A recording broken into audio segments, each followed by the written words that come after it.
Buenos días. Para quien no me conozca, soy Antonia Calvo, internista e infectóloga dedicada actualmente a labores docentes e investigadoras en la Universidad de Extremadura. Gracias a todas las personas que han contribuido a hacer posible esta jornada, al hospital por acogernos con cariño en su Salón Guadiana, a los asistentes por vuestro tiempo y atención.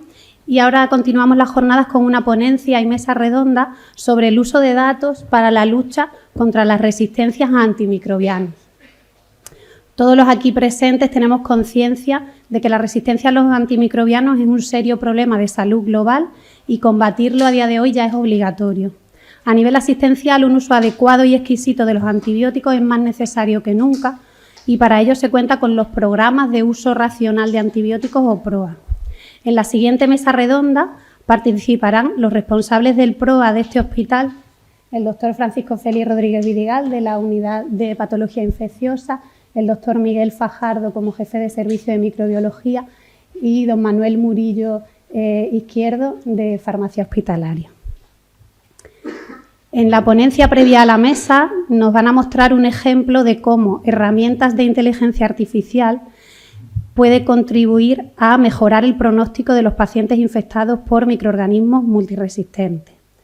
Tenemos el honor de contar hoy aquí con el doctor José Miguel Cisneros, un peso pesado de las enfermedades infecciosas a nivel internacional. Querido José Miguel, muchas gracias por aceptar nuestra invitación y por estar aquí hoy. Hace más de 35 años que el doctor Cisneros se encuentra dedicado a la disciplina de las enfermedades infecciosas en sus vertientes asistencial, docente, investigadora y también de gestión. Suele confesar que la asistencial es su favorita y como gestor ha sido director médico del hospital donde trabaja, el Universitario Virgen del Rocío de Sevilla. Es jefe del servicio de infecciosas de dicho hospital, ha sido presidente de la Sociedad Española de Enfermedades Infecciosas y Microbiología Clínica, de la Sociedad Andaluza y director del programa PIRASOA, que es el buque insignia en España de todos los programas PROA. Como docente participa en la formación médica pregrado de la Universidad de Sevilla como profesor asociado, da clases de posgrado en título de experto y máster universitario de infecciosa y de su perfil investigador pues destacar que tiene un índice H de 56, que ha dirigido múltiples tesis doctorales, tiene más de 200 artículos científicos publicados en revistas de impacto y sobre todo su liderazgo en proyectos de investigación competitivos a nivel nacional e internacional que le hacen ser toda una referencia para nosotros en el INUVE. Viene a presentarnos un proyecto investigador vanguardista que se llama MEPRAM, financiado por el Carlos III y dentro de la red CiberinFec. Son las siglas de Medicina de Precisión contra la Resistencia a Antimicrobianos y ya no hago más spoiler. Querido José Miguel, muchas gracias y adelante. Muchas gracias, Antonia, por tu cariñosa presentación y por invitarme a estar aquí, que en esta ciudad me siento como en casa, donde tengo muy buenos amigos.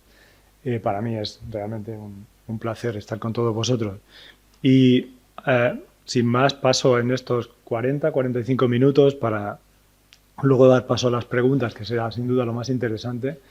Tratar de responder a este reto que me planteabais de uso de datos para la lucha contra la resistencia a los antimicrobianos. Realmente he mezclado aspectos que son tan importantes, ¿no? Los datos, la información y la lucha, ¿no?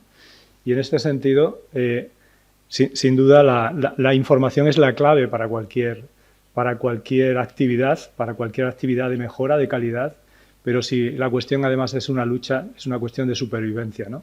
Y en esto, preparando esto, encontré una frase atribuida a Napoleón que decía que el 90% de la guerra es información. Creo que le faltó corregirse un poco porque tenía que haber precisado de información adecuada, ¿no? Waterloo lo perdió por un problema de información, ¿no? Entonces, con este contexto, ¿no?, de lucha y de resistencias a los antimicrobianos, voy a plantear esta sesión. No tengo ningún conflicto de interés y tengo que contar dos cosas. Dos cosas muy importantes. Una, que no soy nada experto en informática, ni en ciencia de datos, ni en inteligencia artificial.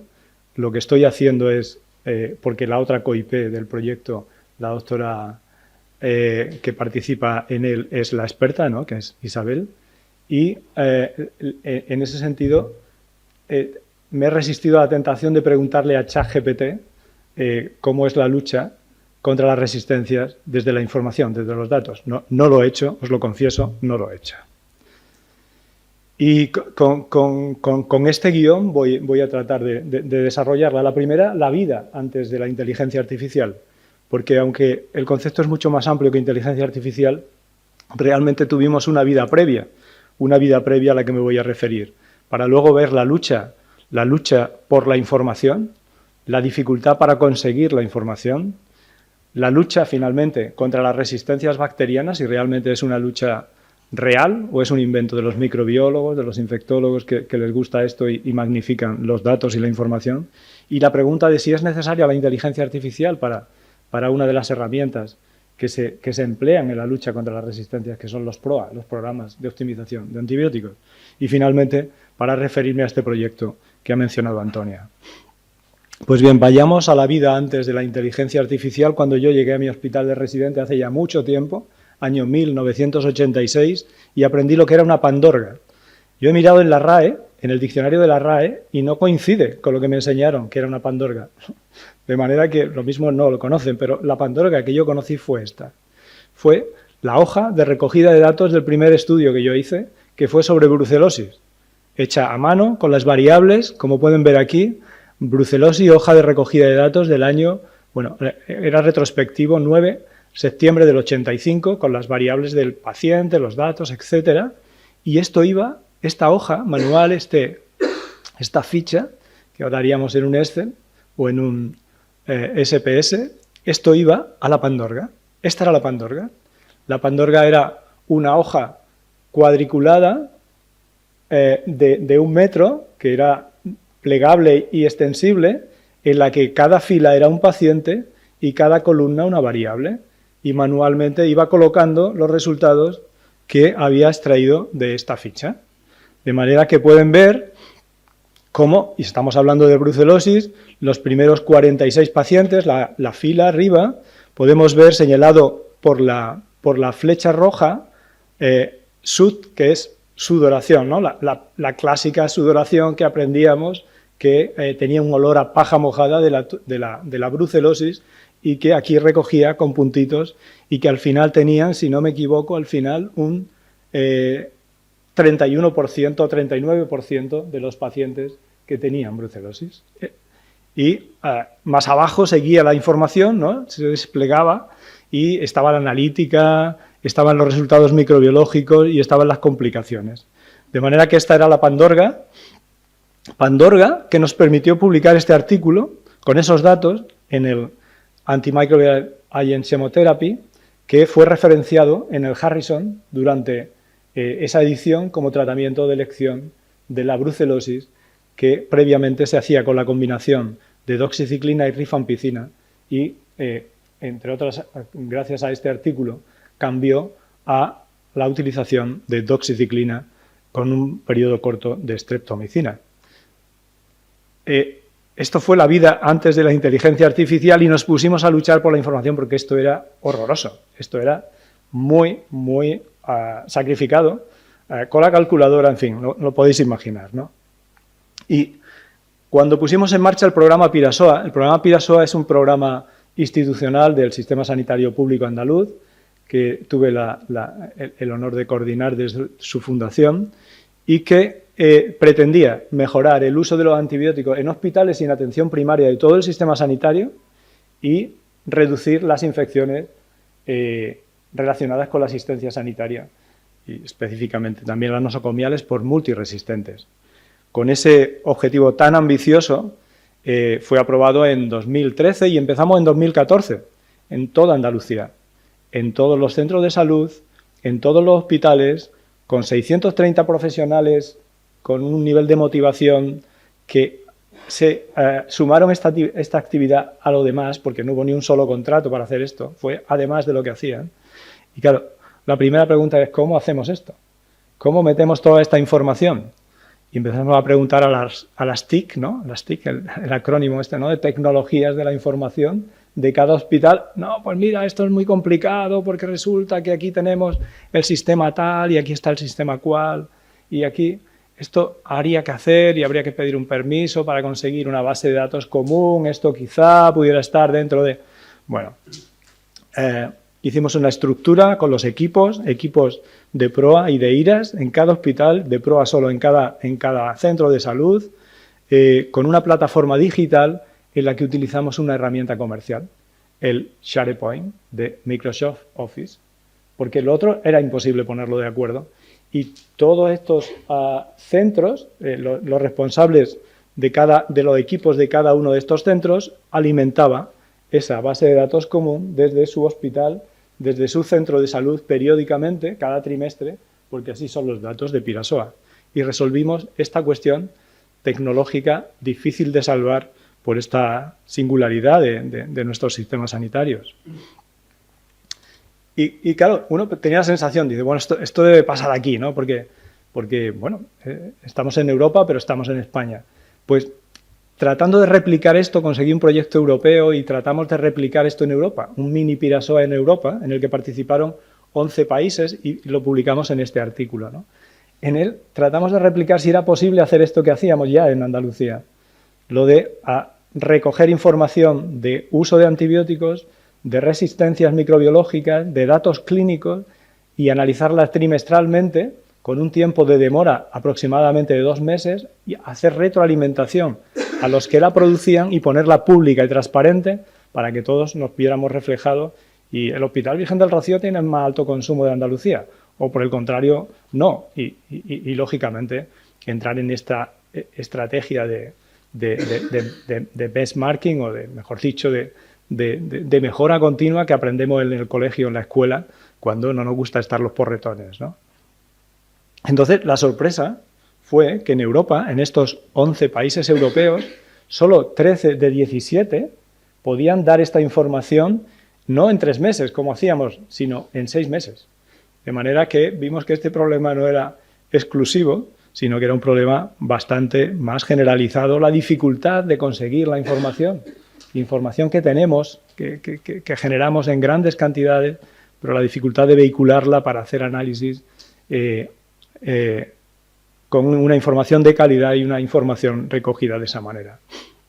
Y algo así nos pasó unos años más tarde, cuando desde nuestra sociedad, la Sociedad Española de Enfermedades Infecciosas y Microbiología Clínica, propusimos tratar de medir qué es esto de la resistencia bacteriana, ¿no?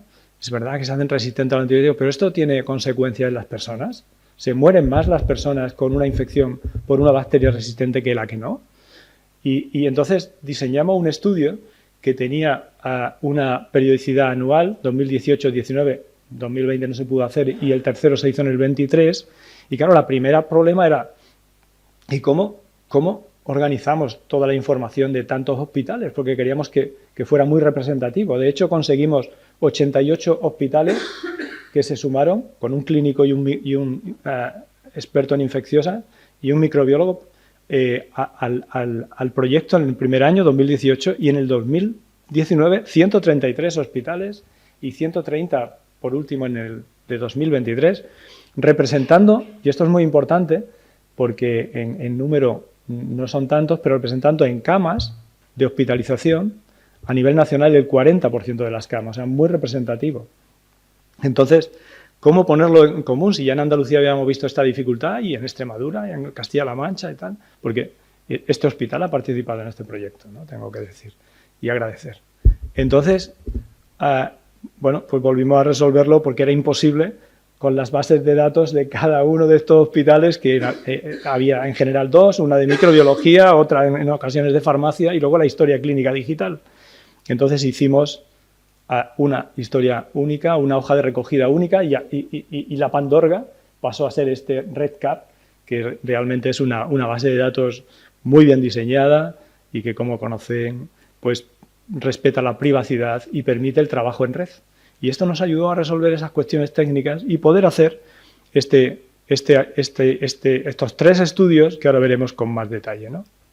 Entonces, en esta lucha contra la información, por conseguir la información, aparece todo estos avances tecnológicos, ¿no? En el que más conocidos la inteligencia artificial, pero que están dentro, ¿no? De lo que es la ciencia de datos, toda una ciencia nueva, lo que es la inteligencia artificial como tal y lo que es la aplicación ya del aprendizaje de las máquinas, de que las máquinas realmente aprendan y den recomendaciones propias, ¿no? Y en este sentido, claro, está el otro aspecto, ¿no?, que habla el título, las resistencias. Las resistencias aparecen para sorpresa de la comunidad científica, que el Nobel, no recuerdo si del año 89 o 90, de medicina, dijo que las enfermedades infecciosas iban a desaparecer. Fue su predicción, porque la generación de antibióticos de aquella época era tan enorme, tan continuada, tan potente, que parecía lógico pensarlo. Y sin embargo, nos han dado una lección. Y ahora nos encontramos en que la OMS repetidamente dice que es una de las mayores amenazas para la salud pública mundial. Y el informe O'Neill dice que si seguimos así en 2050 moriremos más por infecciones por multiresistentes que por cáncer. De manera que claramente nos han dado una lección, ¿no? Ahora que tenemos más antibióticos que nunca, muchos más, tenemos bacterias que no podemos tratar. Nos van ganando la partida, entre otras cosas, porque se comunican mejor que nosotros. Intercambian su material genético, sus mecanismos de resistencia, mucho mejor que nosotros la nuestra. Bueno, pues en esta situación, ¿qué hacer? ¿Tiene sentido? La lucha contra la resistencia es necesaria, y en esto aparece la aplicación de la información con estudios tan extraordinarios como este, publicado en Lancet, en el que miden la mortalidad atribuible a la multiresistencia y los años de vida perdidos a la multiresistencia, no en un hospital, sino en toda Europa, en el área económica europea en el año 2015. Claro, cuando miras este estudio en el Lancet 2019, dices, bueno, ya está todo dicho. Y incluso lo sacan por hospitales, por países, y veis ahí señalado España, que calculan 40 y tantas mil infecciones por multiresistente ese año, el año 2015, que es cuando se hace el estudio, y 1.899 muertes por esta causa. Incluso ponen en colorines cada una de las que lo hacen, ¿no? Es realmente sorprendente. Y no solo eso, sino que hacen estos globos tan bonitos en los que ponen la carga de salud de cada una de las bacterias. El más grande, las enterobacterias resistentes a cefalosporinas. Y claro, uno ya abrumado de esto, mira el método, y en el método dice, ¿cómo han hecho esto? ¿Cómo han conseguido bases de datos de tantos países y las han unificado? No lo han hecho. No lo han hecho. Lo que han hecho ha sido coger la base de EARSnet, que es una base alimentada del CDC por laboratorios de hospitales voluntarios, solo de hospitales, en nuestro país 40 hospitales voluntarios que envían los resultados de los aislamientos en sangre, en hemocultivos y en líquido cefalorraquídeo, y EARSnet los publica. Pues con esos solos datos observados hacen todo lo que hemos visto. Los que se mueren no solo de bacteriemia, sino de meningitis, de neumonías, de infecciones, ¿no? Y uno dice, ¿esto cómo es? Y lo explica muy bien. No, lo que hacemos es una revisión sistemática de la literatura, cogemos el punto de prevalencia del ECDC del estudio de 2011 y con esto, a partir de los datos observados, repito, solo hemocultivos, sabemos cuántas neumonías hay, cuántas infecciones urinarias hay, cuántas infecciones de piel y partes blandas, y uno sigue leyendo y dice, ¿no? Y claro, vas al método y encuentras que el método tiene un apéndice con 259 páginas. 259 páginas tiene este artículo. Y cuando mira el detalle de este artículo, vienen páginas como esta, que está a tamaño real, ¿eh? No se puede entender nada. De manera que está publicado en el Lancet, mide esto, pero realmente esto es información abrumadora sobre una base, ¿no?, en la que uno no sabe al final realmente lo que sale, ¿no? Bueno, volviendo a nuestro estudio, el de la SEIN, hecho con una información mucho más real, mucho más, ¿no?, observada por el microbiólogo y por el clínico y seguido el paciente hasta los 30 días para saber si muere o no muere, y sobre eso hemos hecho unas estimaciones, pues nos salen en el 2018, 19 y 23 cientos de miles de infecciones anuales en el país por multiresistente y decenas de miles de fallecidos con infecciones por multiresistente, desde 23.000 a 27.000, mucho más que lo que nos salía, aunque medimos cosas diferentes. Esto es mortalidad cruda, lo otro era mortalidad atribuible. Pero estos son datos observados y sobre ellos estimaciones, ¿no?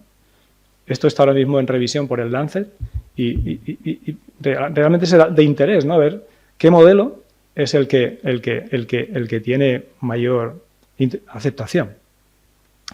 La otra cuestión es si realmente los programas, los PROA, estos programas que han tenido éxito, ¿no? que ya forman parte de nuestro vocabulario y empezaron en Estados Unidos en el 2007, ¿no? impulsados por la Sociedad Americana, conocidos allí como Antimicrobial Stewardship, sirven para algo más que para bajar la presión antibiótica. Sabemos que estos programas, como estamos en una situación de partida de consumo alto, por la incertidumbre que hay, en la incertidumbre los médicos prescribimos. Parece lógico, ¿no? Y esto nos ha llevado a una situación de sobreprescripción en la que España ocupaba y ocupa uno de los lugares más altos del mundo en consumo, ¿no? Entonces, estos programas que efectivamente reducen el consumo, pero tienen impacto sobre las resistencias, tienen impacto en salud, se mueren menos los pacientes. Y esto nos lo preguntamos con nuestro programa, el de nuestro hospital, que empezamos en 2011, y tratamos de medir qué pasaba si con la caída sostenida de los antibióticos, que se redujeron, lo pueden ver en la gráfica, desde el periodo antes a la izquierda del programa y después, desde después de 2011 hay una reducción sostenida en mi hospital del 30% del consumo de antibióticos, un antes y después, 30%. Claro, nos preocupamos y pensamos, ¿se estarán muriendo más los pacientes? Porque es un 30% menos, ¿no? Y entonces desarrollamos este estudio midiendo solo las infecciones por multiresistente adquiridas en el hospital, desde la hipótesis de que si el principal factor de riesgo de la resistencia es la presión antibiótica, más resistencias, si con este programa hemos bajado la presión antibiótica en un sitio relativamente cerrado como el hospital, de manera sostenida durante años, ¿esto ha podido repercutir en que bajen las resistencias? Y lo medimos con este estudio de series temporales trimestrales y vimos que sí. Fíjense cómo la tendencia a la izquierda era creciente, propia de un hospital cada vez más complejo, con más pacientes más graves, etcétera, más resistencias, ¿no? Y cómo tras la puesta en marcha del programa se produce una inflexión que va paralela a la reducción de la presión antibiótica. O sea, se confirma la hipótesis. Esto es real. Afortunadamente, por tanto, las resistencias bacterianas son reversibles, atacando el principal problema, la presión antibiótica. Pero esto tiene repercusión en la salud, en pronóstico, que es lo que más motiva al clínico que prescribe, y también lo demostramos. De manera que medimos la mortalidad de las infecciones adquiridas en el hospital, bacteriemias por multiresistentes y candidemias, y pueden ver la evolución previa, creciente, y cómo tras la reducción de la presión antibiótica mueren menos pacientes por estas infecciones, de manera que resulta paradójico, pero real, que con menos antibióticos se mueren menos pacientes de infecciones. Es la demostración de este estudio que ha tenido pues, la importancia de demostrar desde el punto de vista práctico el valor de un PROA en resultados en salud, no ya en consumo de antibióticos, que ya estaba demostrado, ¿no? Y en atención primaria, con el Pirasoa, pudimos hacer lo mismo, con esa información tan rudimentaria, utilizando un Charepoint y midiendo la infección más común en primaria, que es la infección urinaria y particularmente E. coli productor de beta-lactamasas. Y entonces pudimos comprobar en un estudio poblacional en Andalucía cómo esta caída de la presión antibiótica, fíjense, ¿no?, el carácter que tiene estacional el consumo de antibióticos en primaria, los picos en invierno, los valles en verano, año tras año desde que empezó Pirasoa en 2014, cómo va bajando para que la presión antibiótica en Andalucía, que era de 24 dosis diarias definidas por 1.000 habitantes, 10 veces más que en Alemania ese año, que estaba en 14, haya bajado hasta superar la de Alemania y estemos en 9,3 dosis diarias definidas, ¿no? Gracias al trabajo de miles de médicos de familia y pediatras. Y eso tuvo repercusión ecológica. Y esta es la evolución de los coli de primaria, productores de beta-lactamasas, cómo iban en aumento, como en toda Europa, como en toda España, porque es la infección más común en atención primaria, y cómo, tras la puesta en marcha del programa y la reducción de la presión antibiótica, se acompaña paralelamente de una caída de las infecciones por E. coli productor de beta-lactamasa. De manera que también, en este caso, con una aplicación rudimentaria pudimos llegar a esto, ¿no? Entonces, pero todo esto es muy costoso, todo esto es muy demandante de tiempo, ¿no? Informes trimestrales, los datos, no tengo que contárselo a los farmacéuticos, lo que cuesta medir las DDD con las herramientas que tenemos, a los microbiólogos, la información de tal, o a los clínicos, comprobar si los pacientes fallecen, no fallecen, etcétera. Es muy costoso en tiempo. Esto podemos hacerlo automáticamente, sin llegar al extremo del otro estudio que vimos, pero desde el punto de vista de datos reales. Y aquí es donde surge la pregunta. ¿Puede ayudar la inteligencia artificial a mejorar los PROA? Que es lo que voy a ver a continuación. Porque, como hemos visto, los PROA han conseguido logros muy importantes, ¿no? De consumo, de calidad, porque han reducido las prescripciones inadecuadas, ¿no? En rojo, el porcentaje de prescripciones inadecuadas en el hospital cuando empezábamos estaba en el 53%, una de cada 2 prescripciones que hacíamos era inadecuada. Y estos datos son muy homogéneos en otros sitios. Y los habíamos bajado a 26 con el programa. O en el de primaria que hemos visto, habíamos bajado de 36% de prescripciones inadecuadas a 26%. Y un ensayo que hicimos en sociosanitarios durante la pandemia, además, con asesorías telemáticas, también vimos una reducción que no está aquí recogida. Estos han sido logros, ¿no? Pero muy costosos, como digo, pero ¿nos conformamos con esto? Y como digo, han sido difíciles de conseguir porque primero ha habido que agrupar ciencias fronterizas sin que nos peleáramos, cosa muy importante desde el punto de vista de un PROA, ¿no? Trabajar juntos microbiólogos, infectólogos, farmacéuticos, como claves de los programas, con la participación del resto de clínicos del hospital, incluyendo enfermería, ¿no? Ha habido que luchar para cambiar comportamientos, porque este comportamiento ¿no? que marca a un niño con meningitis, sepsis meningocócica que se muere, marca a fuego que a un paciente no le dejo de prescribir antibióticos. Y esto, cambiarlo, no es fácil, ¿no? Y en un contexto de incertidumbre, donde las infecciones y los conocimientos sobre la enfermedad infecciosa es tan extraordinario que no da tiempo a estar al día, ni siquiera a los que nos dedicamos solo a eso, pues un médico de familia que tiene que saber de todo le va a costar más trabajo y cada año más porque hay más conocimiento. Y a un hematólogo que tiene que saber la última sobre la leucemia, conocer la KPC o el último betalactámico, realmente hace que el gap entre el conocimiento y la dedicación a la formación continuada sea cada vez más grande. Y por esto es tan importante estos programas de mejora, pero son muy costosos, muy difíciles de mantener y de sostener. Entonces, además se enfrentan con un enemigo muy poderoso, que es el marketing comercial. El marketing comercial, y una de las razones de que España haya sido uno de los primeros países del mundo en consumo, ha sido el marketing comercial. Y no hablo de corrupción, hablo de que en este contexto de incertidumbre es muy eficaz. Y se hace una reunión con un nuevo antibiótico y hay que cubrir. Entonces, luchar contra esto es lo que han conseguido los PROA, pero es muy costoso, como digo, y es donde tenemos que preguntarnos, bueno, se han hecho con una serie de circunstancias en las que tenemos que preguntarnos si nos conformamos con esto, si los podemos mejorar y sobre todo si se puede hacer más fácil, ¿no? Para hacer todo lo que además hay que hacer, ¿no? Porque es que prescribir antibióticos es muy complejo. Realmente la medicina es compleja, pero esto es una de las cosas más complejas porque son una cadena de decisiones ante un paciente con a cada una de ellas, si la respuesta es equivocada, nos hemos equivocado. Entonces hace falta una valoración clínica, una interpretación de las pruebas complementarias, primero que se solicitan que sean las correctas, para no pedir ninguna que no sea, y luego la interpretación correcta de las mismas, la definición del síndrome clínico, la etiología que se presume que puede tener ese paciente, hay que tratar de adivinarla con la información que tenemos, porque los microbiólogos, incluso con las pruebas rápidas, van a tardar tiempo en decirnos lo que crece. Y ahora se añaden las resistencias. Ya no basta con que sea un coli, que sepa que es un coli, sino si es resistente a cefalosporinas o a carbapenemes. Y por último, si ya he hecho mi síndrome clínico con la etiología más probable y el fenotipo de resistencias, tengo 3 antibióticos que ponerle, ¿cuál le pongo? ¿No? Todo este volumen de conocimientos hay que desarrollarlo en 10 minutos, en 15 minutos. Y no es fácil, ¿no? ¿Cómo transmitir esta formación desde el médico de urgencias que tiene que atender y atiende a pacientes con infecciones hasta el intensivista, que tienen en su cabeza otro montón de problemas? Y esto es donde la inteligencia artificial creo que tiene un gran valor y que vamos a ver a continuación.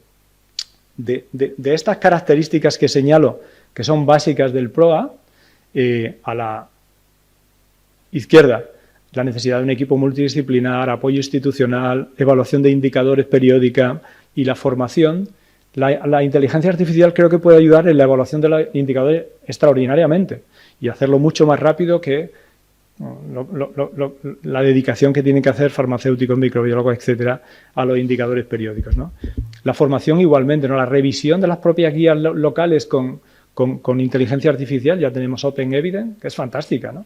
Ayuda y reduce tiempo.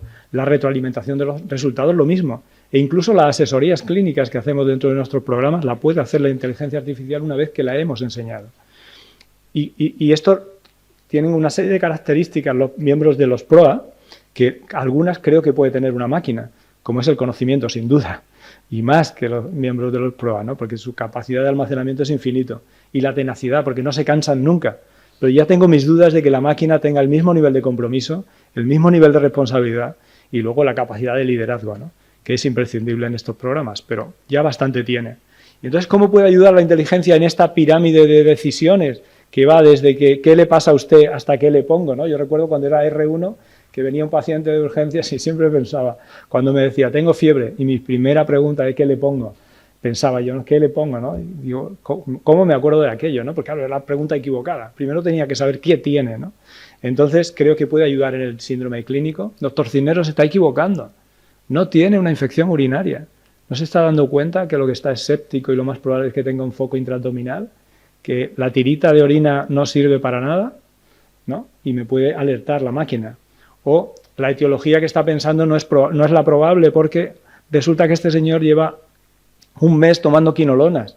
Así que lo más probable es que tenga un aureus meti-R porque tiene una infección de piel y partes blandas y este es un factor muy potente. O el antibiótico que le va a poner no se da cuenta que es de elección por vía intravenosa cloxacilina, pero se lo va a dar por vía oral y por vía oral la cloxacilina se absorbe muy mal, ¿no? Todo esto la inteligencia artificial me puede avisar en un soporte diagnóstico y decirme, doctor Cisneros se está equivocando, puede corregir, ¿no? Y además añadir el PRODIN, ¿no? Es decir, el PROA aplicado a microbiología, que me parece extraordinariamente importante, en la selección de las muestras de las pruebas diagnósticas. Uno de los problemas, de los mayores problemas que tenemos es el urocultivo. El urocultivo es un problema porque se utiliza mal, lo utilizamos mal, lo pedimos en exceso y lo interpretamos mal porque un porcentaje de urocultivo, nos lo han enseñado los microbiólogos muy importantes, se contamina. Entonces diagnosticamos a pacientes de infección urinaria y algunos repetidos y nos encontramos que llevan meses con un tratamiento, otro cultivo, otro tratamiento, otro cultivo y al final una pseudomona que da miedo verla, ¿no? Por tanto, el PRODIN es importante incorporarlo aquí.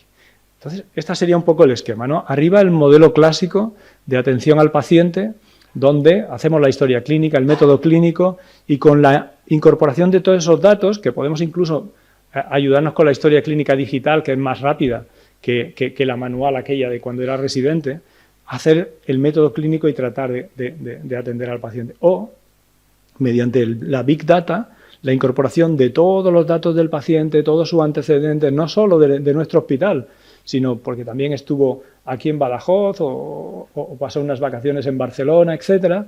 Toda esa información conectada a través de una red única de historia clínica digital nos va a proporcionar una gran cantidad de datos muy precisos en calidad, porque no hay errores de transcripción, pero lo va a mezclar todo, datos relevantes y datos irrelevantes, y ahí es importante el ojo humano, y lo va a dar en un lenguaje interoperable, que es una de las grandes ventajas que tiene la inteligencia artificial, ¿no? Y lo mete en una caja negra donde se hacen los algoritmos por los que sale y nos van a dar las recomendaciones, y que para poder entender si lo que sale es una alucinación, que es una de las limitaciones que tiene la inteligencia artificial, hace falta ser cocinero antes que fraile. Hace falta conocer el método clínico para decir esto me extraña, esto que sale aquí, ¿no? Y poder identificar pronto los errores, porque la máquina también se equivoca. Y claro, estas recomendaciones tienen como contrapartida, como limitación, la desconfianza médica, ¿no? La desconfianza, ¿cómo va a ser igual lo de siempre, que esto nuevo donde no hay contacto apenas con el paciente? Y es lógico, es razonable, y tiene que demostrarlo antes de ganar esa confianza. El sesgo de la automatización, sin duda, y tiene un inconveniente que para mí es el mayor, ¿no? Que es la reducción de la reflexión clínica. a partir de ahora no pienso, le doy al botón, no pienso, le doy al botón, le doy al botón. ¿Qué tiene el paciente? ¿Cómo está la procalcitonina? Ponle antibióticos, haciendo una simplificación de esto, ¿no? Y luego las cuestiones legales que no están resueltas. Esta sería un poco, de manera muy esquemática, ¿no?, la situación de la evolución de la inteligencia artificial en medicina, ¿no? En verde, una pirámide decreciente en el que empieza con la máxima responsabilidad clínica, la máxima responsabilidad de la inteligencia humana, y en azul, en una pirámide creciente,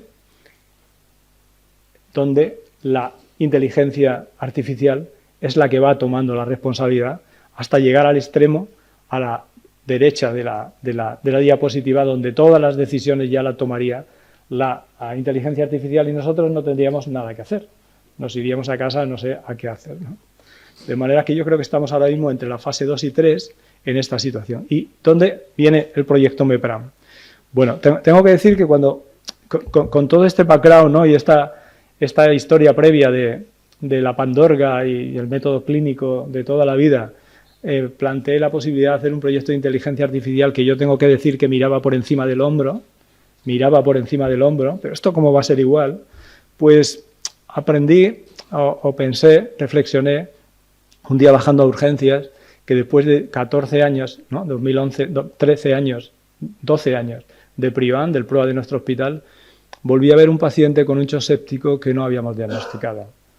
A pesar de esto, ¿no? Entonces dije, creo que tenemos que mejorar, tenemos que añadir algo más. Y aquí puede venir la inteligencia artificial y así surge el proyecto MEPRAM.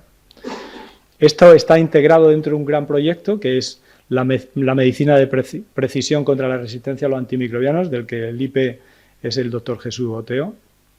Y el primer paquete de trabajo es el que coordino con la doctora Isabel Cuesta, que es la que sabe de inteligencia artificial, y tiene dos objetivos.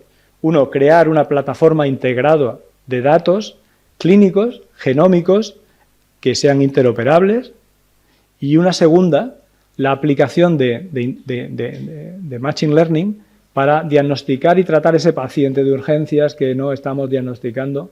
Y digo lo de urgencia, la selección de urgencias no es baladí. Es que son los pacientes más fáciles, entre comillas. No, perdonadme, los médicos de urgencias no son fáciles. Son fáciles porque tienen menos factores de confusión. Es mucho más difícil hacer esto en un paciente de UCI, que puede estar séptico por 500 razones distintas, que el paciente que viene a urgencias, que suele venir con un solo problema. Por esto fue elegir el paciente allí, ¿no? Para tratar de hacer el diagnóstico precoz de la infección, la cuantificación de la misma y llegar hasta tratar de identificar, de estimar el fenotipo de resistencia, ¿no? Esta, en esencia, sería el diagrama. El paciente que viene a urgencias, en este proyecto MEPRAM tenemos una parte clásica, que es que vamos a alimentar la máquina, la estamos alimentando ya desde un estudio retrospectivo que ahora contaré, con datos clínicos, con pruebas complementarias, con datos microbiológicos. Como veis, viene cada una de la base de datos que disponemos, ¿no? La historia clínica digital, la microbiología, la farmacia, y con esto vamos a tratar de hacer un algoritmo que, si funciona, nos permita llegar a lo ideal, ¿no? Que es que nos diga cuál es el diagnóstico sindrómico de ese paciente, cuál es la etiología que lo está produciendo y que nos confirmará el microbiólogo 48 o 24 horas más tarde, y cuál será el fenotipo de resistencia de esa bacteria pensada. ¿Para qué? Para que pueda ponerle el tratamiento ideal, ¿no? El ideal, el que necesita, ni más ni menos. De manera un poco más detallada, está aquí la plataforma de MEPRAM, en la que, además del paquete de trabajo 1, que es el que les estoy contando, hay otro para genotipos de resistencia y otro para fagoterapia, que van a ir a este repositorio común, que es la bomboncita que hay, donde la ventaja que esto tiene sobre la REDCap, el Excel, el SPSS o la Pandorga, es que estos datos son interoperables e inmortales, de manera que permiten no solo el análisis múltiple para este proyecto, sino para futuros proyectos. Esta es la gran ventaja que tiene este método. Entonces son 3 fases. Primero, seleccionamos las variables con el método clínico, con el método de toda la vida. Hemos seleccionado las principales variables necesarias para llegar a este final de cuál es el antibiótico a poner. Hemos transformado, Isabel y sus compañeros han transformado estas variables de toda la vida en metadatos, en variables con este lenguaje interoperable que las inmortaliza y que permite leer en la historia clínica y interpretar igual si en una evolución he puesto tos y en otra tosecilla, porque entiendan los matices, ¿no? Para que sea capaz de aprender el lenguaje escrito también, que es la gran dificultad. Y con eso, alimentado con miles de historias que hemos cogido retrospectivamente, con la certeza de que sabemos cuál es el diagnóstico final para que la máquina lo aprenda, hacer un algoritmo que permita que la máquina nos diga en tiempo real que el paciente que estoy viendo en urgencia me estoy equivocando y recomendándome otro tratamiento porque identifica otro síndrome, otra etiología y otro fenotipo. Este es en esencia el proyecto. Estamos en la fase, en la fase 1 ya la hemos pasado, la fase 2 también, que la voy a mostrar. Este es, en resumen, ¿no? El diseño retrospectivo y multicéntrico, 17 hospitales, con las fuentes de micro y los que tienen base de datos de sepsis, con la identificación de las 101 variables clínicas divididas en diversas cosas, y la extracción se ha hecho conforme cada hospital ha podido. Uno mediante base de datos convencionales, otras con REDCap y otro con volcado desde la plataforma. De manera que este es el esquema de los 4 fenotipos que hemos metido en la máquina del paciente con sospecha de infección, aquellos que tienen una sepsis con un cultivo positivo, o sea, tenemos sepsis, tipo de infección y cultivo positivo, frente a aquellos que tienen sepsis pero no hay resultado en los datos de micro, ¿no? Y esto tiene que aprenderlo la máquina, son un porcentaje muy importante, y aquellos que no tienen sepsis con cultivo con diagnóstico microbiológico y que no tienen sepsis y tampoco tienen diagnóstico microbiológico pero tienen infección. Son los 4 grandes grupos y con esta información que hemos medido en la máquina esperamos responder a esto. Como prueba de la heterogeneidad, ¿no? Es que la forma de extracción en 7 de los hospitales, fijaros, que es manual, en otros sitios como es automática ya desde la historia clínica, o manual y mixta, dependiendo del avance tecnológico que tiene el hospital. Y volviendo a ese concepto, ¿no? de dato interoperable que es tan interesante, ¿no? Y tan útil, pues estos datos además están alineados con una estrategia nacional, que este aspecto también es muy importante para evitar la atomización de la información, ¿no? Y esta plataforma es Impact Data y respeta 4 principios básicos de la información en inteligencia artificial, que son los principios FIRE, que es que sean encontrables los datos, que sean accesibles, que sean interoperables, es decir, que permitan funcionar con diversas bases y que sean reutilizables, ¿no? Estas son 4 características que las hacen distintas a los datos que metemos en REDCap o en Excel, ¿no? Si esto lo conseguimos, haremos ese modelo predictivo, ese algoritmo que nos permita el objetivo final, ¿no? Esta es la situación de la recogida a fecha de 30 de septiembre. Ya están el 64% del tamaño muestral que hemos estimado para conseguir un algoritmo. Luego ya veremos si es así o no, que tenga más del 90%, 95% de confianza en su recomendación. Esta es la situación actual, como digo, de la recogida de los datos que ya están metidos en el REDCap y en el repositorio interoperable, ¿no? Las acciones que han llevado a cabo los informáticos han sido enormes, ¿no? Para tratar de conseguir que esos datos tengan esas características que contaba, ¿no? Y que garantizan la interoperabilidad, la calidad y la accesibilidad. Y le llaman mapeo, es que hacen una normalización de las variables, hacen que cualquier variable la recogen en todas las versiones posibles, para que aparezca de la manera que aparezca, no se escape a la máquina. Esto es fácil con las variables de laboratorio, pero en el lenguaje verbal son múltiples posibilidades, ¿no? Y es complicado. Y la extracción también, cómo se identifica, ¿no? Los resultados de ese mapeo, de ese trabajo de pasar las variables normales a normalizadas para introducirla en el repositorio, es que fijaros, ¿no? Con el lenguaje, hay diferentes lenguajes, ¿no? SNOMED es el que ha conseguido normalizar más variables porque es el más aplicado a medicina, con un 83%, pero otros lenguajes como LOINC, lenguajes de informática puros y duros, o ICD o ATC, tienen porcentajes más pequeños, ¿no? Con todo esto, ¿no? Que uno dice, ¿a qué velocidad tienen que ir esos datos? ¿No? Es que yo no puedo ni imaginarlo, ¿no? Con todo eso está la paradoja, está el contraste. Estos son, el número 1 es el certificado del Comité Ético para aprobar el proyecto, que lo recibimos el 18 de enero de 2024. Pero al tener manejo de datos de esta complejidad, ahora ya se exige otro nuevo consentimiento, que es el número 2, que hemos recibido el 26 del 9 del 24.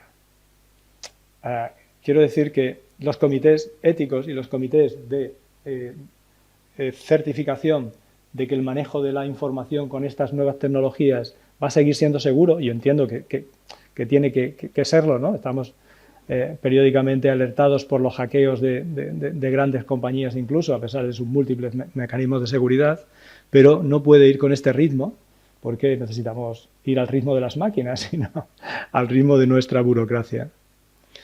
Y el otro proyecto en el que estamos, que es una secuela de MEPRAN, está menos avanzado, pero va a ser más avanzado si lo conseguimos, va a ser el análisis de la bacteriemia en pacientes vulnerables para llegar a identificar el diagnóstico y el tratamiento mejor.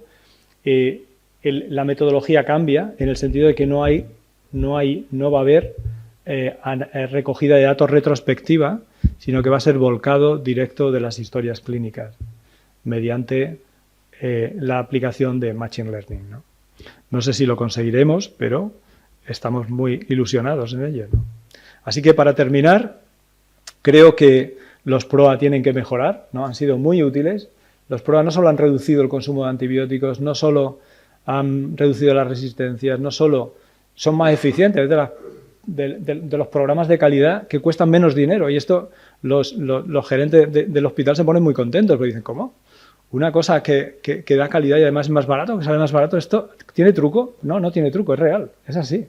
Porque hay que decir que el punto de partida no era bueno. Pero tienen que mejorar. Tenemos que mejorar. Hemos visto las predicciones del estudio BMR, SEIN, que son dramáticas, ¿no? 25.000 muertos son 12 veces más que los muertos en carretera en nuestro país cada año. La inteligencia artificial puede conseguirlo, porque los pruebas son muy demandantes de tiempo, de dedicación, de recursos. Pero para ello creo que es necesario que haya pruebas avanzados, porque lo que decía antes, ¿no? La caja negra necesita ser interpretada y si no tenemos ese conocimiento, la seguridad de lo que pueda surgir se puede escapar en cualquier caso, pero puede ser mayor.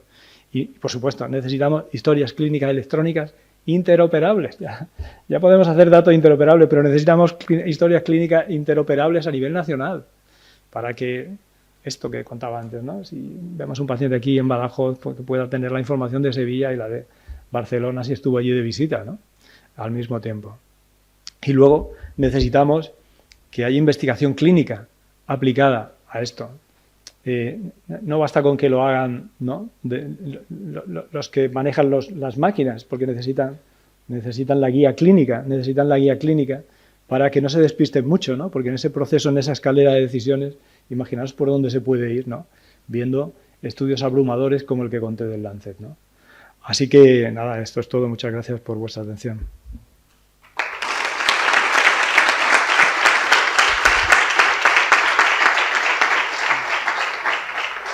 ¿Me siento ahí?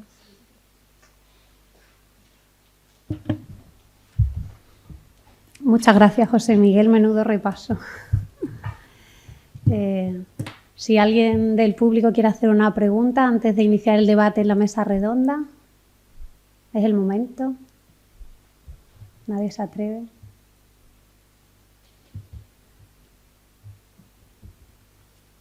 Bueno, la ponencia es que ha sido muy completa, ¿no? Porque has tocado muchos puntos. El PROA, el uso de datos, la inteligencia artificial, el proyecto como ejemplo.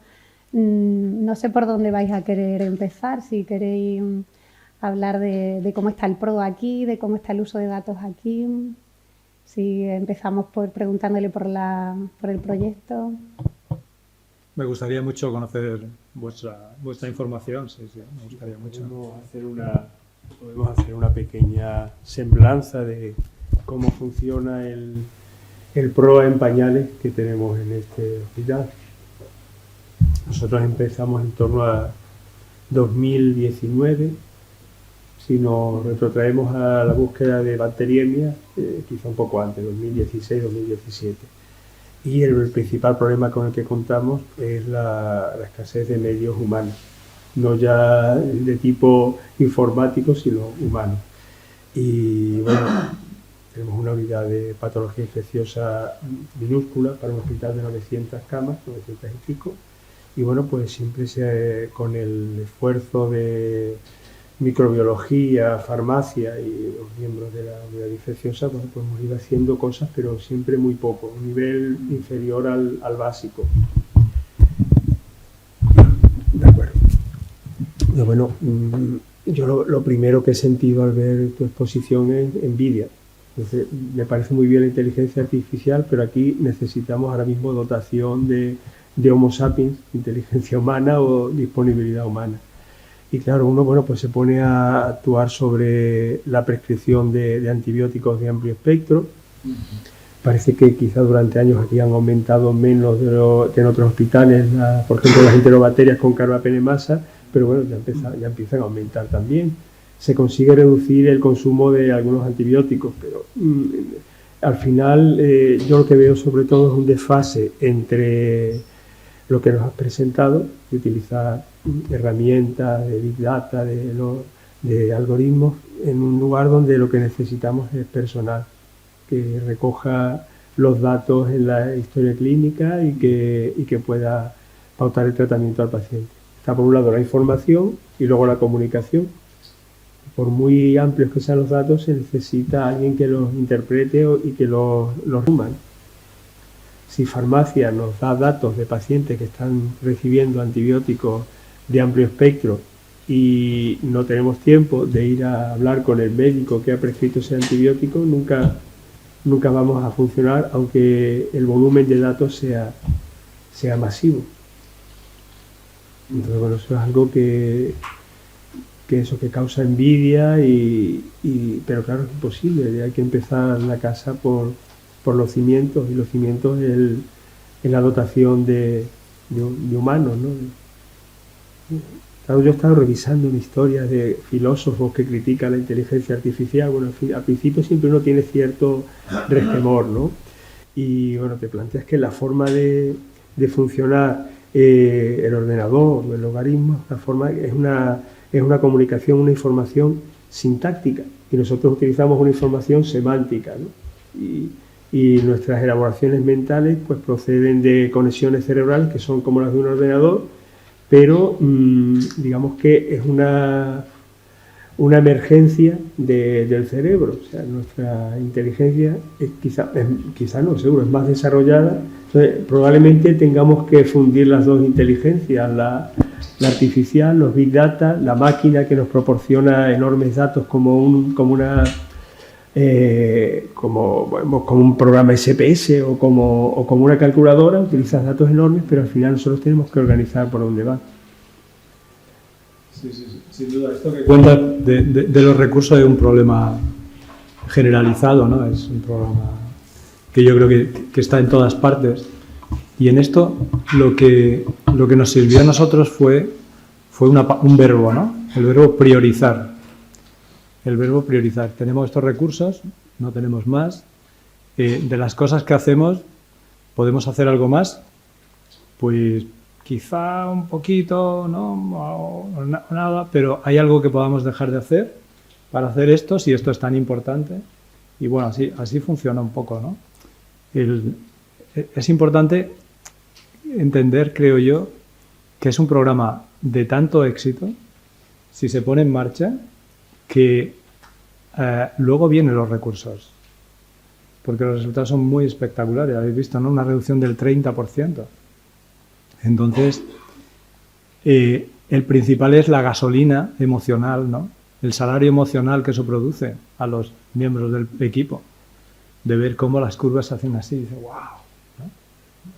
Y luego tiene un beneficio para el hospital, no ya económico, como he contado, sino organizativo. Organizativo. El PRIOAN es un programa de mi hospital, no es del servicio de infecciosas. Se ha hecho propio, porque la organización tal ha sido un programa institucional, por eso la I, no es PROA, sino, bueno, le pusimos ese nombre por la I de institucional, ¿no? PRIOAN. Entonces, bueno, el liderazgo salió de un sitio, pero se extendió. Y habéis visto la foto, ¿no?, de agradecimientos.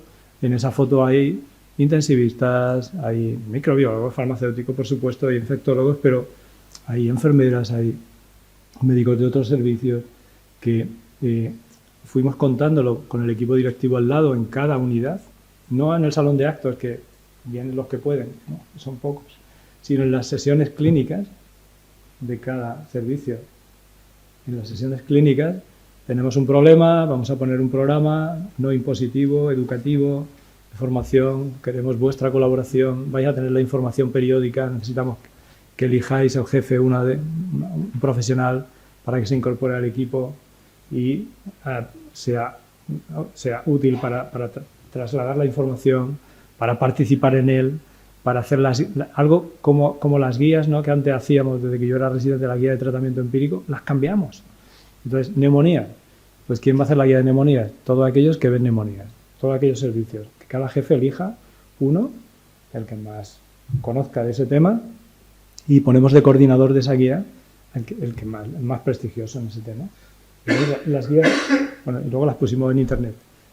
Hicieron, ¿no?, multiplicaron sus visitas y sus cosas, ¿no?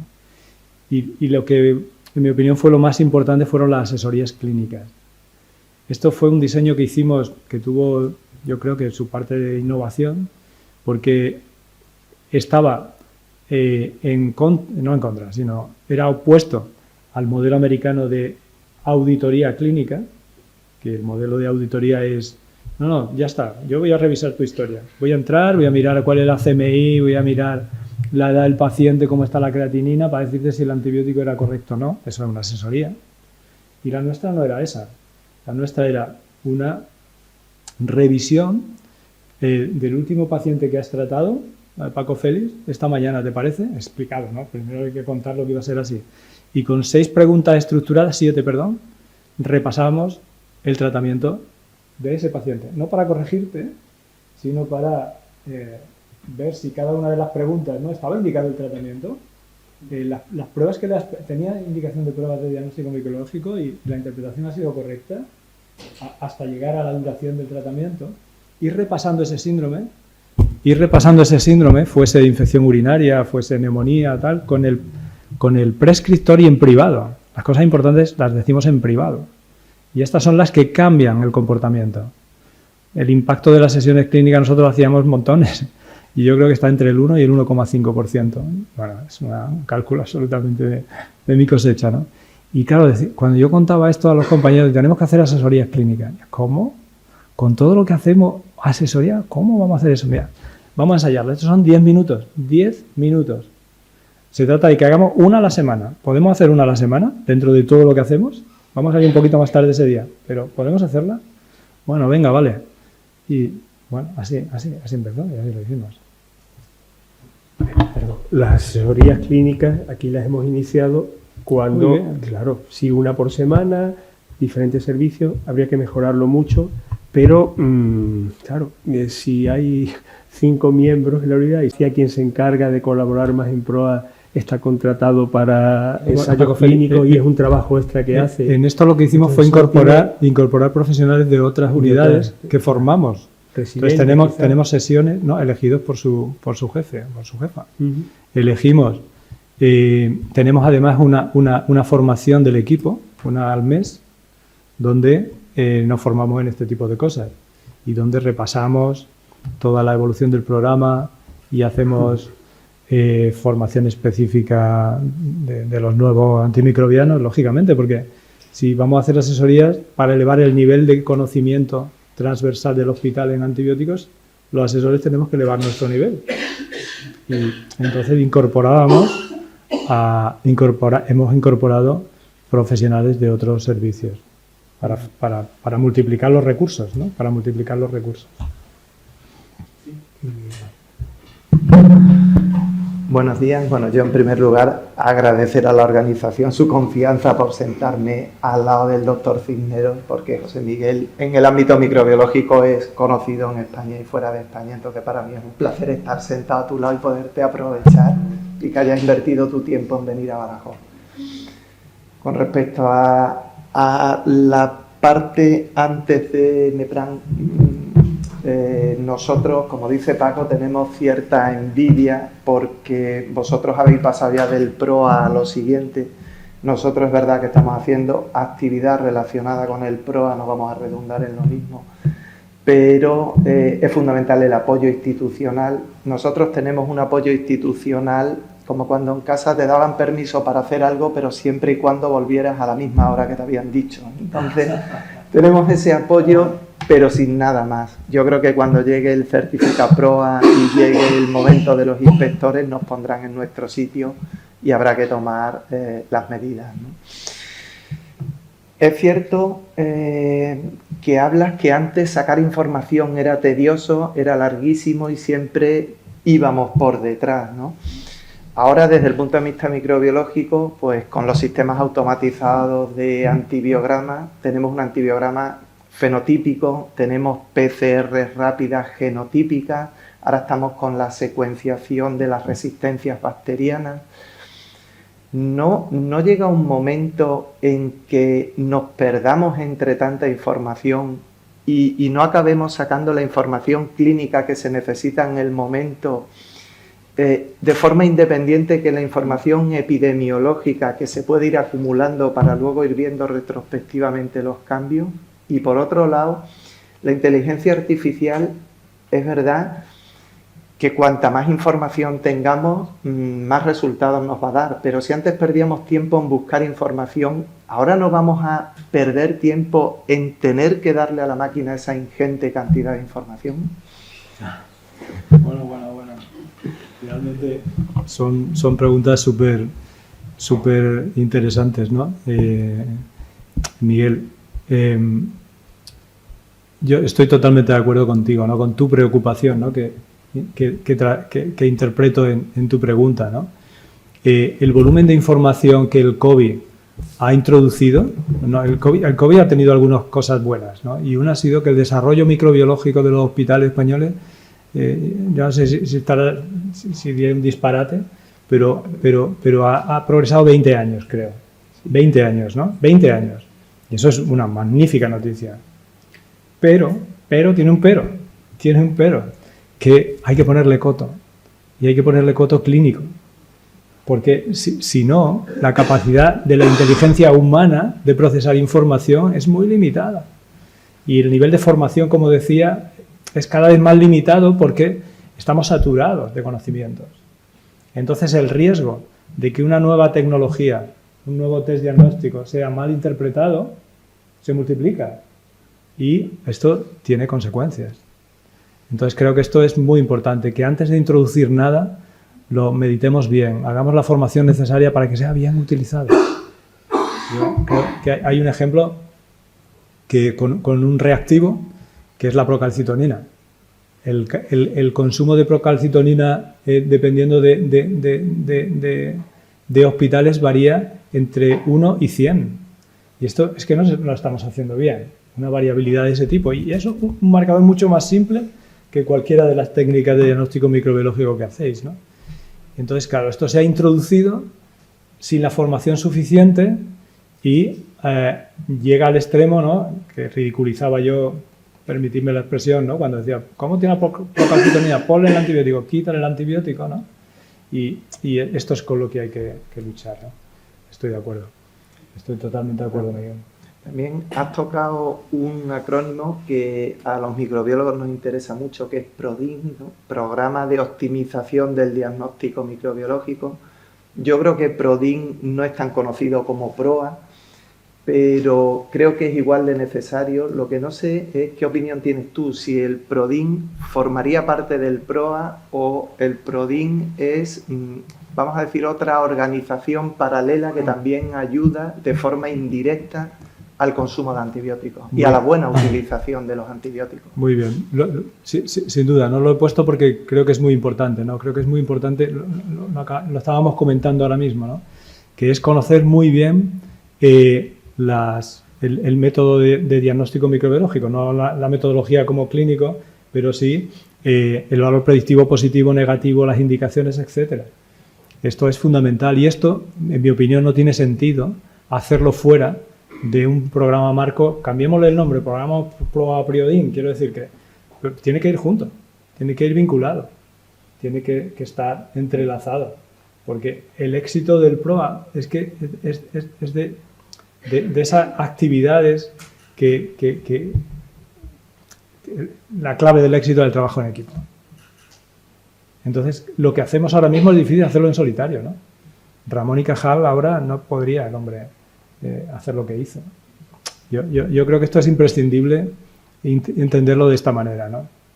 La ciencia y la asistencia sanitaria es cada vez más compleja, permite salvar vidas que antes eran imposibles, pero esto requiere el trabajo en equipo. Aquellas organizaciones que sigan, en mi opinión, defendiendo la organización vertical, pues están perdiendo la oportunidad de las organizaciones transversales. Y en esto, PROA y PRODIN tienen que ir de la mano. Verlo de otra forma es, en mi opinión, va en contra de lo que estamos hablando.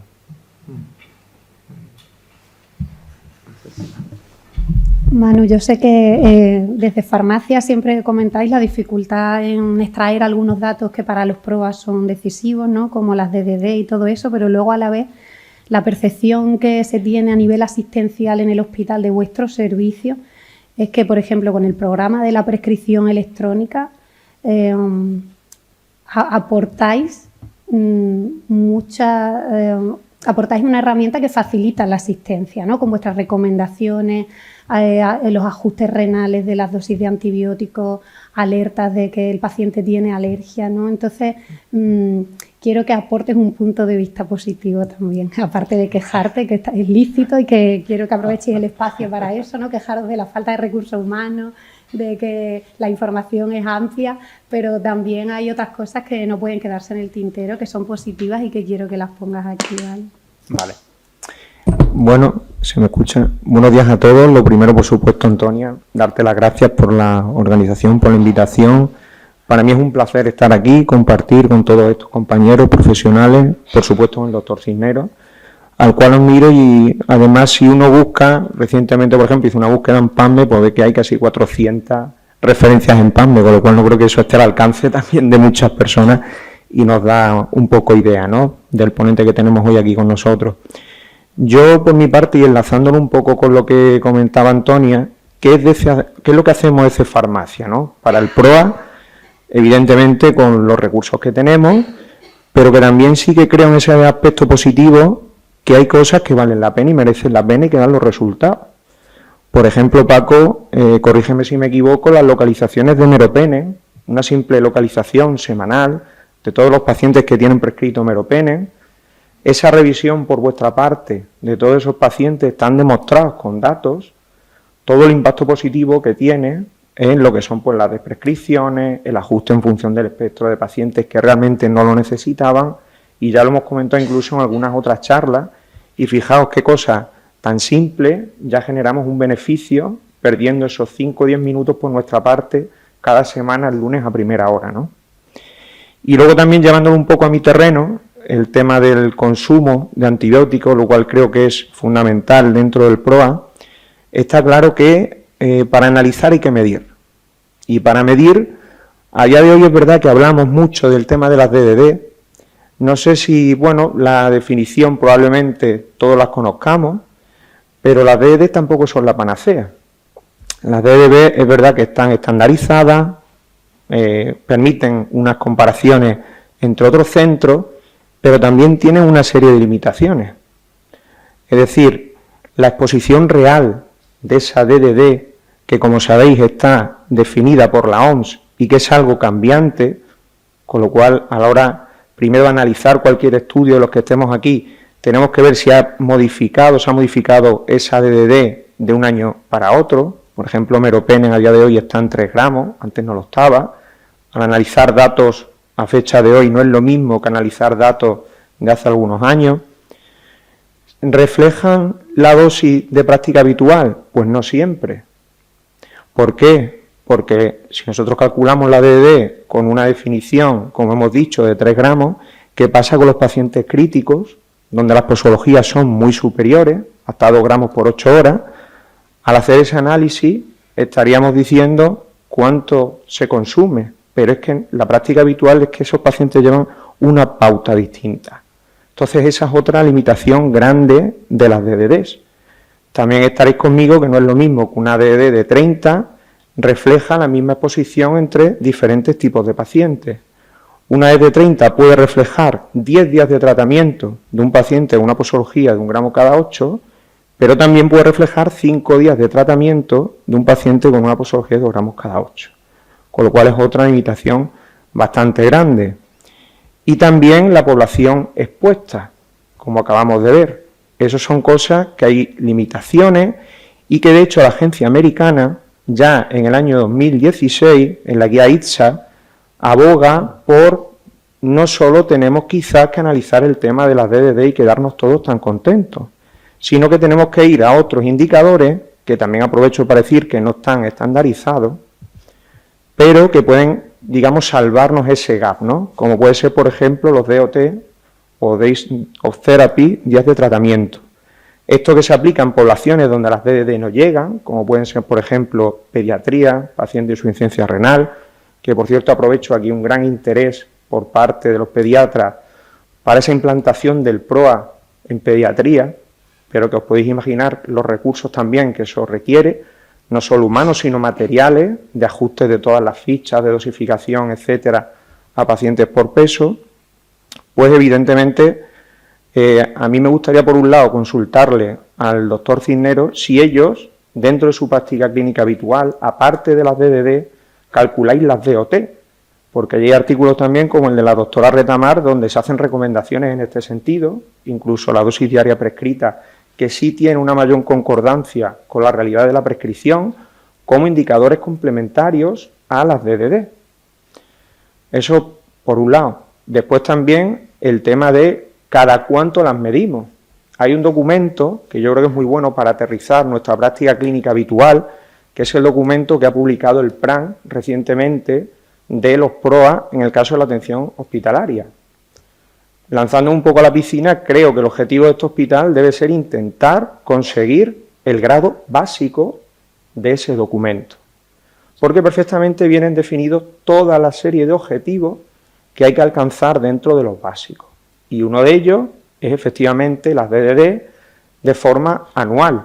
Evidentemente, ahora, y corrígeme si me equivoco también, José Miguel, vosotros estaríais en el excelente, por supuesto yo creo que trimestralmente sean las determinaciones, pero creo que nuestra aspiración debe ser la básica, con esas DDD, pero vislumbrando también esos indicadores complementarios que nos pueden ayudar a entender nuestra realidad aquí en el complejo universitario del Hospital de Badajoz. Entonces, ahora por un lado, y luego también haciendo referencia a lo que decía Antonia, creo que los sistemas de prescripción, que siempre hay veces que nos peleamos con ellos, son una gran herramienta, pero esos sistemas de prescripción nos ayudan si nosotros les alimentamos. Si surge una nueva presentación de un antibiótico, como recientemente hemos tenido, hay que volcarla y hay que alimentarla, hay que actualizarla. Si queremos también una recomendación por insuficiencia renal, hay que irse a la última guía y cargar las recomendaciones de esa guía. Pero es que las posibilidades son infinitas, porque aquí, por ejemplo, en Badajoz, os podéis coger los datos del Instituto de Estadística y tenemos de las mayores provincias con pacientes obesos de toda España. ¿Qué pasa en esos pacientes? ¿Estamos dosificando bien? ¿Tenemos y somos conscientes de que las pautas puede que no sean distintas?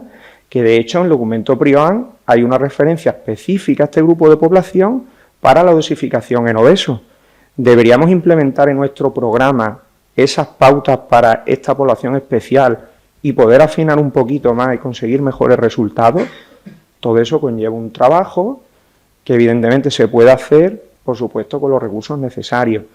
Pero sí que quiero aportar esa, no sé, opinión positiva de que tenemos un documento que nos puede servir perfectamente de guía, que podemos empezar midiendo las DDD, pero ya también incorporar quizá esa DOT, y que por supuesto esos sistemas también, si los alimentamos, podemos obtener resultados que no sirven para nuestra práctica clínica, sino para también estudios de investigación, porque tenemos una población que a lo mejor no todas las áreas o no todas las comunidades la tienen. Entonces, bueno, quería aportar esa visión positivista / práctica de esta es nuestra realidad, estos son los recursos que tenemos, estas son las opciones que podemos emprender. Y esas eran más o menos pues las preguntas dentro de todo este resumen. Bueno, muchas gracias, Manuel. Veo que entusiasmo no te falta y eso es básico para un PROA, ¿no? Nosotros no tenemos DOT. No tenemos DOT porque María Victoria, la farmacéutica que lidera el programa, me dice que requeriría tal dedicación que no sería práctico. Una cuestión que planteamos mucho al principio y que nos equivocamos en muchas cosas, pero en esta acertamos, era que como el objetivo era formar, teníamos que el poco tiempo que disponíamos, los miembros del equipo, dedicarlo a formar, a las intervenciones. Necesitábamos datos, pero que esos datos no nos consumieran el tiempo. Porque si medimos perfecto, no nos quedaba tiempo para intervenir. Entonces, la DOT es lo ideal, pero las DDD son fantásticas si las mides periódicamente en el mismo sitio y lo repites. Están todas las variables que has dicho que son ciertas, pero a nivel poblacional, el número de obesos que tengáis en 2018-19 seguramente tendrá tendencias, pero el volumen total de consumo de antibióticos se va a mantener. Y luego, al medirlo por unidad, no comparas la unidad o el servicio de neumología con el de hematología, son distintos. Los datos de cada uno consigo mismo. La principal comparación es con él mismo. Este es el valor que tienen las series temporales. En cuanto a la frecuencia, sin duda hay que hacerla cuando se puede. Pero como el objetivo es cambiar comportamientos, la retroalimentación es fundamental. Y la retroalimentación requiere ser machacona. Y cuando una cosa la haces a final de año, pues tiene menos impacto que si lo haces cada tres meses. Entonces, estas fueron claves que utilizamos y que nos fueron muy útiles. No tenemos el mejor indicador, no tenemos la DOT, no hacemos esos ajustes, pero tenemos unos datos que globales y poblacionales son consistentes, repetidos en el tiempo. Y son muy útiles para esa retroalimentación, ese análisis con ese indicador de ver si el meropenem sube o no sube. ¿Me entendéis? Es que este aspecto a mí me parece fundamental, y más en una situación de escasos recursos, ¿no? Entonces, priorizar y decidir qué es lo mínimo que necesitamos medir para intervenir con esos datos. Lógicamente con unos datos consistentes, ¿no? De manera que... Y luego lo que cuentas del PROA, el Certifica PROA, esto es una iniciativa que tuvimos conjuntamente la Sociedad Española de Farmacia Hospitalaria y la Sociedad Española de Enfermedad Infecciosa y Microbiología Clínica, de hacer un certificado PROA desde el punto de vista que pensábamos que no debía haber un hospital sin PROA, porque es una cuestión de calidad, es un programa de calidad, ¿no? Y entonces, ¿por qué no certificarlo? Y lo pusimos en marcha, lo hicimos. Pero luego, una vez que lo habíamos hecho, dijimos, ¿y ahora qué vamos a ir? ¿Al hospital de Badajoz o al de Sevilla a decirle que lo certifiquen? Mejor se lo regalamos al plan y que lo pongan ellos, ¿no? Y lo ofrecimos, lo ofrecimos. El plan lo hizo suyo, hizo algún desarrollo posterior con tal, lo amplió a otro Certifica PROA de primaria y ya están aprobados. Entonces, claro, utilizar esos Certifica PROA puede ser muy útil para decir al director, mira, necesito estas cosas porque tenemos un PROA en el hospital que no está certificado. Necesitamos estos recursos. Pero creo que esta es puede ayudar mucho a conseguir estas cosas desde el punto de vista oficial, porque seguro que no habrá ningún director que no quiera tener certificado un programa de calidad como este, ¿no? Pero, ¿te he contestado? Sí. Perdón, pero da la impresión de que va demasiado lento. Hace un año ya estaba el Certifica PROA dispuesto para que nosotros rellenáramos la documentación y estamos igual. Paco, no puedo estar más de acuerdo contigo. Cada vez que veo a la persona que lleva esto en la agencia le digo, ¿y esto cuándo va a salir? Pero de hecho ya la autocertificación sí se puede hacer, ¿eh? La autocertificación ya se puede hacer. Hay hospitales que ya están autocertificados, es decir, tiene dos fases. Una autocertificación, yo subo los estándares y hay una validación en la comunidad. Aquí hay una persona responsable en la comunidad que tiene que validar lo que ponéis. Sí, Miguel. Miguel, está aquí al lado. Entonces, esa es la autocertificación y luego vendría la certificación que está por desarrollar. Que esa es la medida de todas las cosas, más que la autocertificación. Eso es. No podemos hacer trampas al solitario. Pero Miguel, yo creo que es importante que cuanto más hospitales hagan esto, mejor, porque Claro, esta más herramienta se desencadena se desarrollará el proceso. Sí, sí. y entonces se podrá pasar a la segunda fase de certificación verdadera. Sí, sí. Yo no quería dejar de hacer una pregunta, si me permitís. Quedan 2 minutos para. Sí, que la tengo apuntada desde el principio. Soy parte, pero cree, José Miguel, que el que se cree la especialidad de enfermedades infecciosas en España puede ayudar a que se desarrollen mejor los PROA, incluso más que la inteligencia artificial. Bueno, esto parece preparado, pero no lo está. ¿No? Yo creo que en un problema como el que hablábamos, ¿no? donde la clave es la formación, estamos hablando de PROA para formación, pues esto es un agujero en nuestro país, ¿no? Que igual que afortunadamente hay microbiólogos, farmacéuticos, cirujanos, hematólogos, neumólogos, otorrinos, que hacen posible que que enfermedades complejas sean curadas con alto nivel en los hospitales, y es la clave del éxito de nuestro sistema sanitario, el sistema MIR. Es incomprensible este anacronismo, que la especialidad de enfermedades infecciosas, que es lo normal en los países desarrollados, siga sin ser aprobada por los diferentes gobiernos que han tenido esta responsabilidad. De manera que es una irresponsabilidad política que contribuye, no digo que sea, no puedo decir en qué porcentaje, a una situación de precariedad en este sentido que podría mejorar, Paco. Nosotros, si me queda medio minuto por afianzar.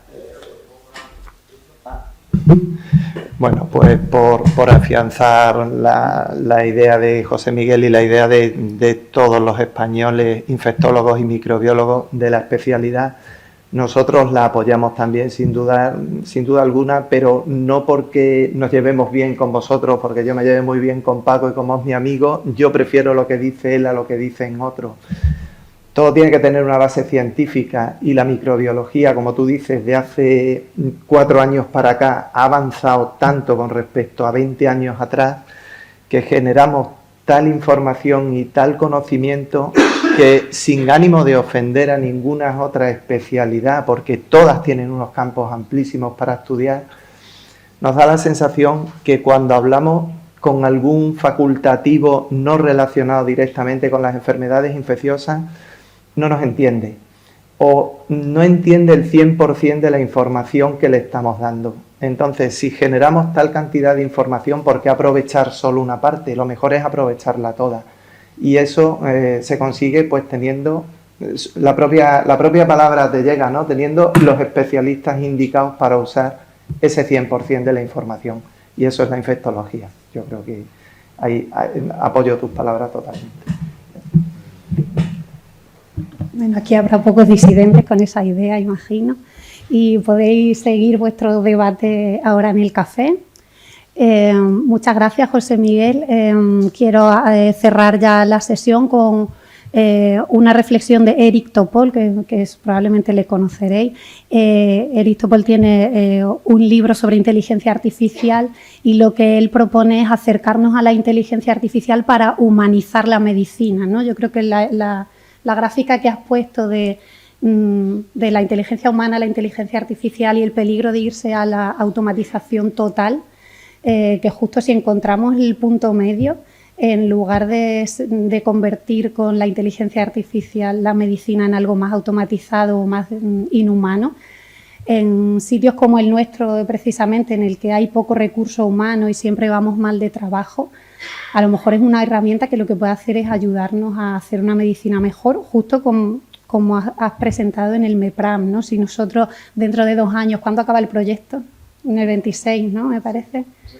Pues eso, si en el 28 nos ponéis en los ordenadores de urgencias el botoncito en el que sepamos qué antibiótico hay que poner, pues a lo mejor nos da más tiempo para hacer pruebas o para tener entusiasmo con otras cosas. Muchas gracias. Gracias a todos.